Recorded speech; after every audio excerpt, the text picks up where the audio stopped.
Coming up on ATV News. This isn't just any funeral, but the person who died wasn't just any person to Cash deputies. You got the code blue about the Quick Stop robbery. We'll tell you what happened after that. On this True Aggie Night, one couple went a lot further than just locking lips. What do you have planned for fall break? I'll tell you if the weather will permit it. In sports, I'll tell you about the 2018 debut of the men's and women's basketball teams. And if you can't get enough of that Aggie football victory over UNLV, we have you covered. All that and more, this is ATV News.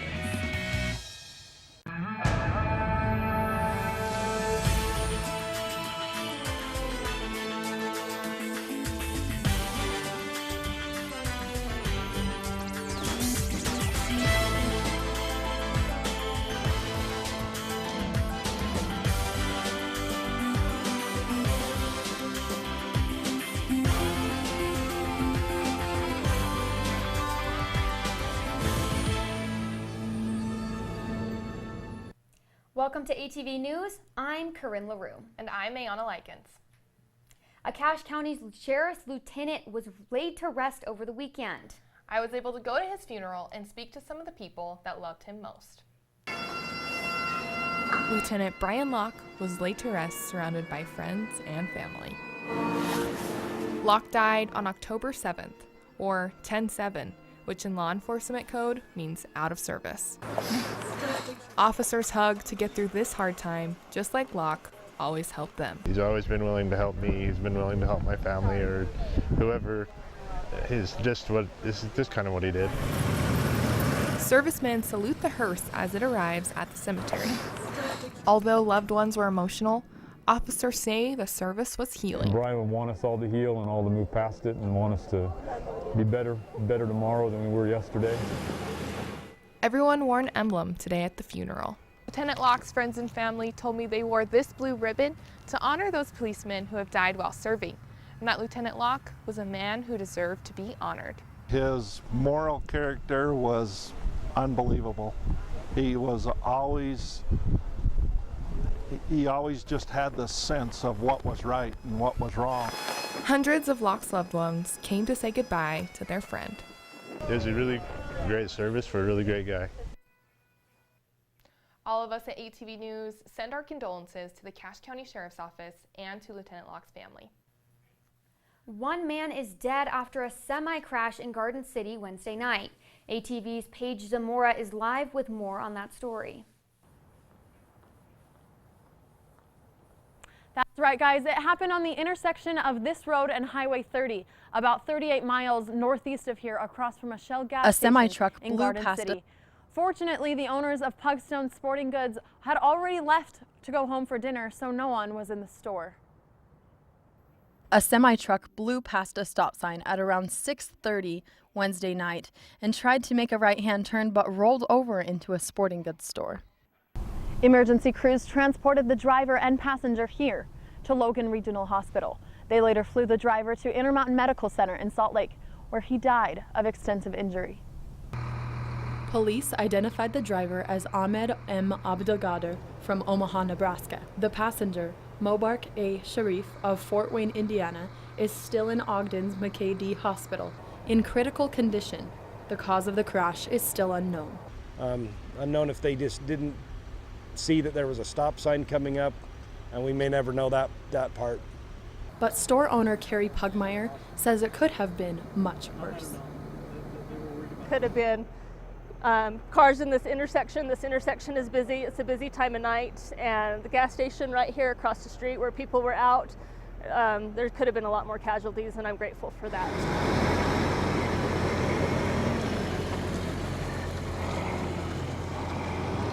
And here in Garden City, the Pugmires are at a loss for business. The foundation of their store is damaged beyond speedy repair.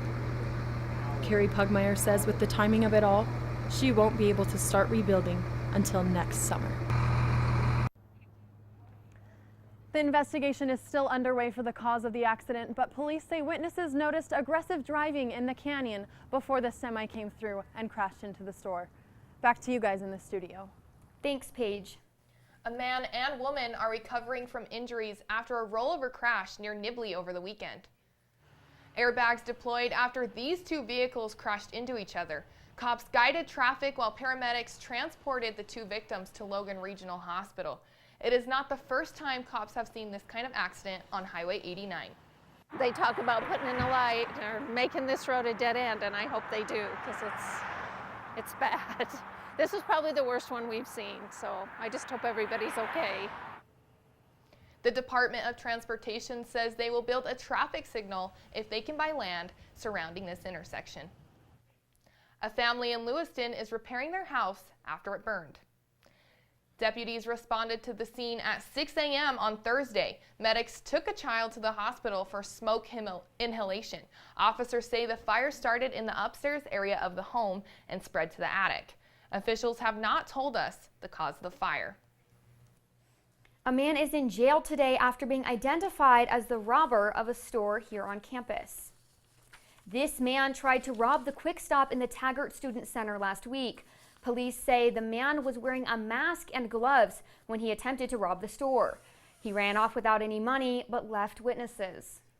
We were just walking out right here and a guy flew past us holding a backpack and running. Within 24 hours, police arrested Brendan Olson for robbery. After his arrest, officers say Olson admitted to other crimes, putting his bail at over $26,000 for 2 felonies and 2 misdemeanors. Police say 3 more women came forward after hearing about the arrest of a Logan man for rape. According to the probable cause statement, Martin was arrested for aggravated sexual assault, aggravated kidnapping, drug use or paraphernalia, and possession of a firearm. The initial woman says she met Wyatt through a dating app, Tinder. Police say they want to talk to anyone who has expected something similar. Other people have been victimized by him. We would like to hold him accountable for that and to make sure he doesn't continue to victimize more people. Police say Wyatt is still in Cache County Jail. 5 cents. That's how much more you might have to pay if the United States Postal Service gets their way. In a statement released last week, the USPS proposed changes that would keep the service competitive with private offices, while also increasing revenues. That includes raising the cost of forever stamps from 50 cents to 55 cents apiece.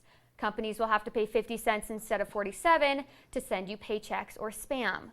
The USU post office is used to change, as well as coins.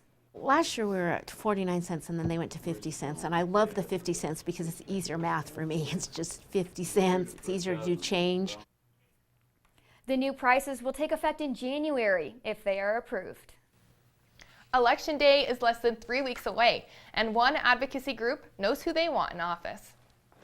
The Utah Cultural Alliance hosted a town hall meeting at USU on Tuesday that allowed the public to speak with the candidates that the Alliance endorses.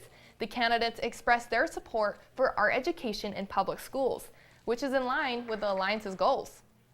Art and humanities is all about creativity, all about critical thinking, and so it's a nice marriage of the two, having that attention to creativity and critical thinking in the political space as well. The Utah Cultural Alliance lists dozens of endorsed candidates. You can find the list and more on our Facebook page. Could where you live qualify as a resort? Shani Howard tells us how new apartment plans could affect you. That's right, Corinne. I don't know about you, but I wouldn't qualify my current apartment as exactly a 5-star living space. But I did talk with a developer who said his new project could have students and you living in the lap of luxury. You've been driving past it for years now. By spring of 2020, Wasatch Development wants this weed-filled lot to be replaced by this.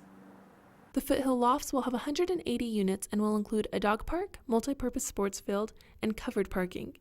With everything they are offering, members of Wasatch Development see no reason for students not to like these apartments. With this project close to the university, the amenity space, and the resort-like status that we have, they should be extremely excited and happy to have one more option close to campus. But students say they want more out of their resorts. I personally want a private room. Like study spaces. A walk-in closet and my own personal bathroom.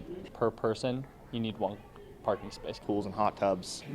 Wasatch Development says they'll have some apartments ready to rent by spring of 2020, but the entire complex won't be finished until that fall. Managers say they don't know the price of the apartments yet, but they plan to keep student income in mind as they make their decision. Corinne, we'll update you on as the apartments are being built. Until then, back to you, Corinne. Thanks, Shani. Members of the Utah State Queer Student Alliance say National Coming Out Day is a motivator for people to proudly express themselves. These wristbands have colors of the rainbow, just like the gender identity pride flags. Students in the Taggart Student Center colored puzzle pieces that represent their own gender flag in celebration of National Coming Out Day. But just because it's a national event doesn't mean you have to come out.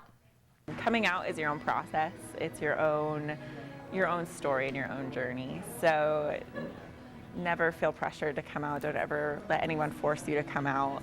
It should be all on your own terms because it's who you are. QSA members say this activity is a safe place where people can come and relate with one another. A new event for pop culture fans, young and old, took place at the Cache County Fairground this weekend.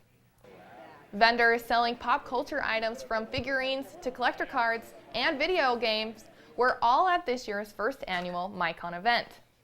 Kind of a smorgasbord of just board games, gaming, computer art, video game art. People also competed in a video game contest and learned how to play board games from the experts. When we come back, it's getting a little chilly outside. Find out where you can warm up. The current temperature is 63 degrees. Hi, I'm Peter. And there's nothing I love more than sharing vegetables with my friends. Come on in! Help yourself to anything. That's why we give our food the utmost respect it deserves. Did you know there are simple steps we can all take to help save food? You can cook it, store it, even share it. Just don't waste it. Because when it comes to food, better ache than never. To learn more, visit savethefood.com.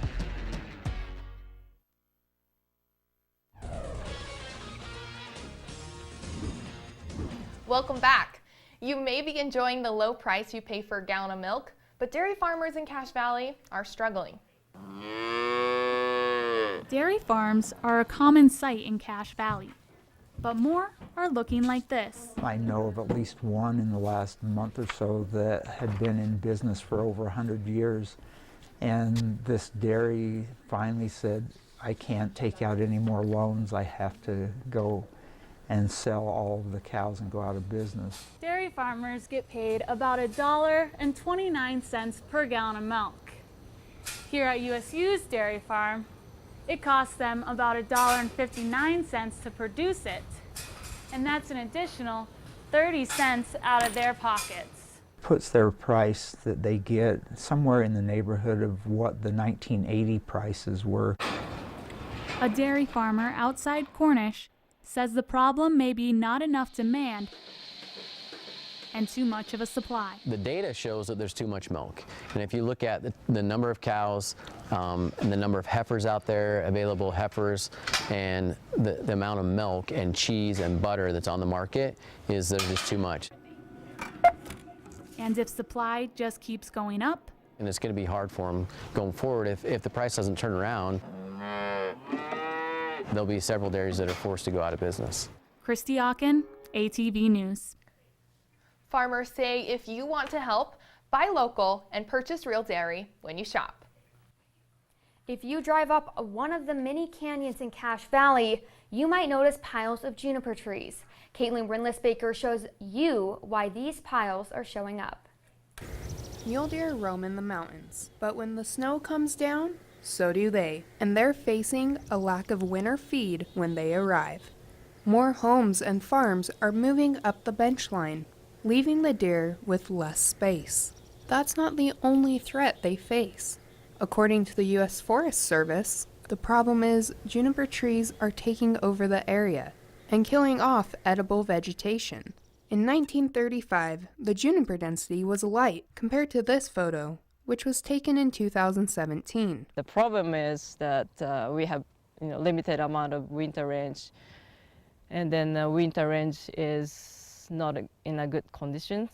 Officials may not be able to stop the growth of homes from taking away winter grazing lands, but they are trying to make a difference where they can by removing juniper trees. This will allow for other vegetation to grow.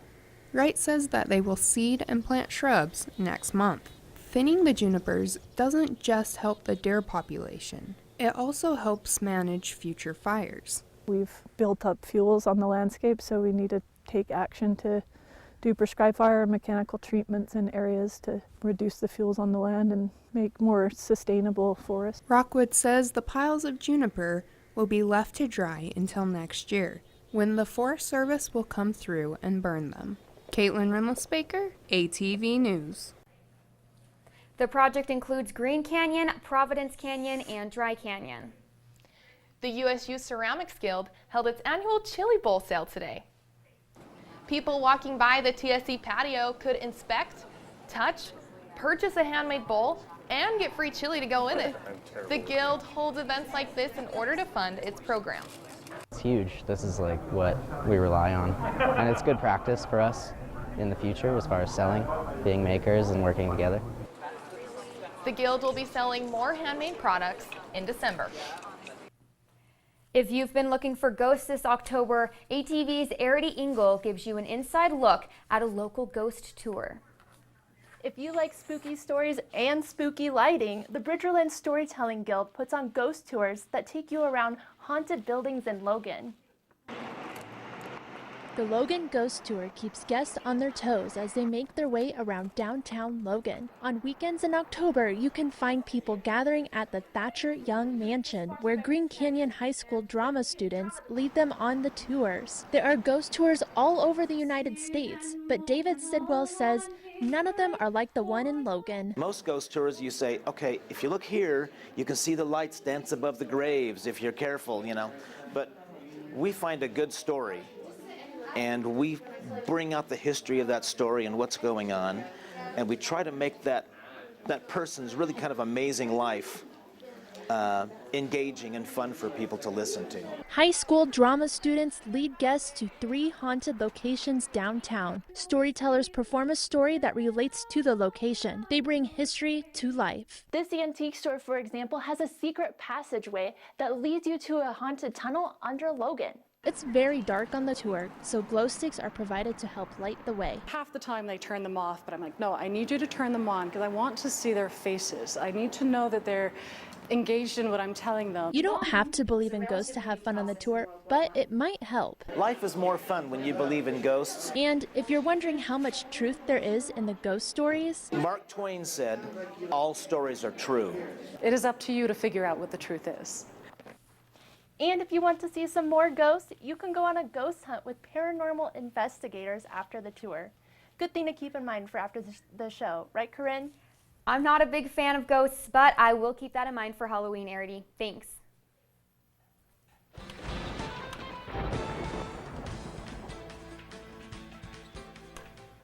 Bobby Russell joins us to tell us about the weather. What's going on this week, Bobby? Hey guys, it's going to be a super sunny week. I'll show you the 7-day forecast over here. So on Monday, it's going to be sunny with a high of 62 and a low of 34 with some 9 to 11 mile per hour winds. And then Thursday, we've got a high of 61 and a low of 34 with some 8 mile an hour winds there. And then Friday will be a high of 61 and a low of 34 with some 7 mile an hour winds there. Then on Saturday, we have a high of 64 and a low of 36. Then Sunday with a high of 66 and a low of 33. And then Monday, we have a high of 63 with a slight chance of rain and a low of 38. Tuesday, we have a high of 63 and a low of 38. It's going to be a super sunny week, you guys. I'm so excited. Yeah, it's kind of crazy. We had snow on the mountain last week, and now we're seeing weather in the 60s. Yeah. It's going to be a great sunny week for ghost tours or other fall activities. When we come back, we'll show you what happened on the ice.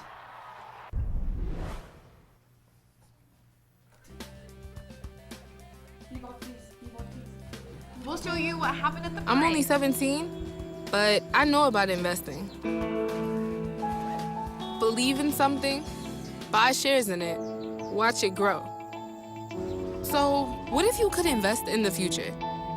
The future of kids, like a stock. Not the kind of stock that's about making money, but a stock for social change. A whole new kind of investment called Better Futures. When you invest, it helps kids go to college. I could be one of the first college graduates from my family, the first philanthropist from my neighborhood. And if I'm the first, then maybe there's a second and a third. Believe in us, invest in us, watch us grow. My name is Sydney, and I'm your dividend.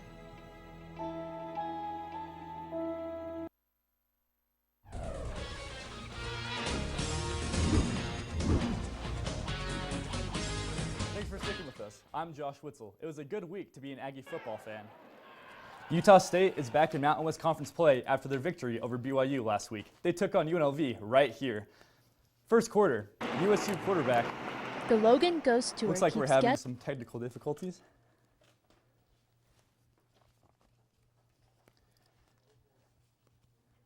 Here we go. Utah's first quarter, USU quarterback Jordan Love chucks it. The 24-yard completion to Jordan Nathan is a touchdown. Aggies tied up at 7. Second quarter, Love again for his second 26-yard touchdown throw. This time it is caught by Savon Scarver, who makes the grab over a defender. Still in the second quarter, just like the weather, the Aggies are pouring it on. Darwin Thompson with a 7-yard touchdown run. Aggies are winning 35-7. The scoring continues in the second quarter. Love looking for Ronquavian Tarver on the fade route. The diving grab is Love's 4th touchdown pass of the game. Now, third quarter, Aggies just outside the red zone. Love looking for Tarver again. He beats the defensive back. This 29-yard throw is Love's 5th touchdown pass of the game. Aggies dominating the Rebels. Final score is 59-28. Jordan Love is the 9th quarterback to tie the school record with 5 touchdown passes in one game. Despite the achievement, Love says he just wants to put up points. That's just what we're supposed to do. I mean, we got to go out and put points up. So, I mean, it doesn't matter if we run it or throw it. The Aggies' next game is Saturday as they make the trip to Laramie, Wyoming to play the Cowboys. With basketball season right around the corner, the men's and women's basketball teams held Aggie Madness. The women competed in a 3-point shootout. They also scrimmaged. Here's Hailey Bassett Meacham knocking down the 3. Eliza West with the drive and the left-handed layup. Meacham again with the turnaround jumper, and it is good. Shannon Diffacy drives baseline and hits the floater. Eliza West again with the no-look pass for the easy layup. This junior guard is one of the leaders of the team. And now our program's starting to mature, starting to get some experience in the program. A little been there, done that type of attitude. A lot more business-like in practice. The men You're going to see a team that really gets up and down having the floor. Some technical difficulties. We hope to score at a high clip, and then we're going to defend like crazy.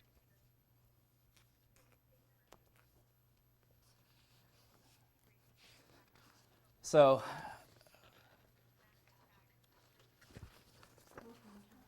now the Aggie women open their season November 6th at Washington State. The men open the same night at Montana State. The USU hockey team is back in action. They took on Weber State at home. Second period, USU's Chris Cutshaw splits the defender, fakes out another man, and scores. This goal put the Aggies up 3-0. Third period now. Aggies play the puck up the boards. Brett Fernandez picks it up, nutmegs the defender, and he is in on goal. He scores to give the Aggies their 5th goal. Utah State wins it 5-2. After the game, coach was excited with the win. They all played hard and they worked together, and ultimately that led into some of the guys getting the goals. The Aggies are on the road next week at Northern Arizona University. Coming off a win last week, Logan High hosts Bear River. It was tied 7-7 at the half. We pick it up in the third quarter. Johnny Parkinson with the QB run. He cuts it to the outside, makes a move, and he is taken down at the 1-yard line. A few plays later, Parkinson with a shovel pass to Simone Pauley. Touchdown Grizzlies. Logan up 21-14. Fourth quarter now. Parkinson drops back to pass. He tries to escape, somehow avoids a sack, and he takes off. Makes a guy miss, and he's finally brought down. A few plays later, Parkinson with a deep pass to Cade Thornley, who makes the touchdown reception. It was one of 4 touchdown passes on the day for Parkinson. Logan wins it 31-14. Ridgeline is at home taking on undefeated Skyview. First quarter, Josh Aller takes a handoff, he gets the edge, he cuts it up the field, and no one will be able to catch up to him. Touchdown Skyview. They take the 7-point lead. Second quarter, Breck Jackson rolls out and completes the pass to Zeb Nyman, who dives in the end zone for the touchdown. Riverhawks within 3. Still in the second, Skyview quarterback Mason Foslev with the deep toss to Malik Horman. It is a 49-yard touchdown. Skyview goes on to win 38-13. That's all for this edition of ATV Sports. I'll toss it back to you, Corinne. Thanks, Josh. Sounds like it was a good week for the Aggies. And it was a good week leading up to those games. There was a parade and tailgate that brought out the Aggie pride of local fans. Big Blue started the parade as the drumline marched behind him to celebrate Utah State.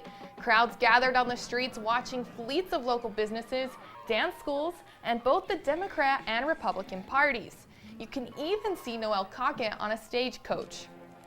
Once an Aggie, always an Aggie, it's true. And so we always just enjoy coming to this parade because show our Aggie spirit. This is home.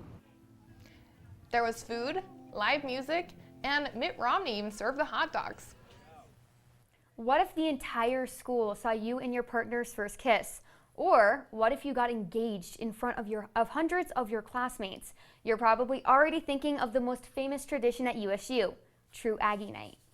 Utah State is known for its traditions, but what Aggies do on the Block A on homecoming night is one of the most famous.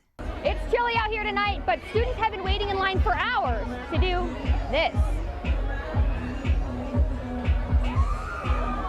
And this, and this, and this too. All with hundreds of people watching them, Utah State University students hop up on the A by Old Main to become true Aggies. Some strangers. We just met like 2 weeks ago, basically. Yeah, on campus. And some have known each other for years. Oh my gosh, it's a long one. But basically we met in junior high and we liked each other the whole time, but didn't date till senior year. Some use True Aggie Night to make special memories, like getting engaged. True Aggie Night is one of the longest-lasting traditions at USU, being celebrated for over a century. And for these Aggies, well, they just can't get enough. Corinne LaRue, ATV News. True Aggie Night is always a popular tradition as well as a long-lasting one, all while being full of rich USU history. The university has crowned one of your classmates as Mr. USU after Wednesday's annual pageant. 12 Aggie men showed off their talents, fitness, and answered questions in the quest for the crown. But there are only one could be one victorious man. The winner of Mr. USU 2018, Mikhail Kimbrough. Kimbrough ran as Mr. Diversity and is now Mr. USU 2018. Until next year. Thank you for joining us on this edition of ATV News. To wrap up celebrating USU's homecoming week, we'll leave you with a video of the parade. To watch more of it, visit our Facebook page. Let's go, Aggies!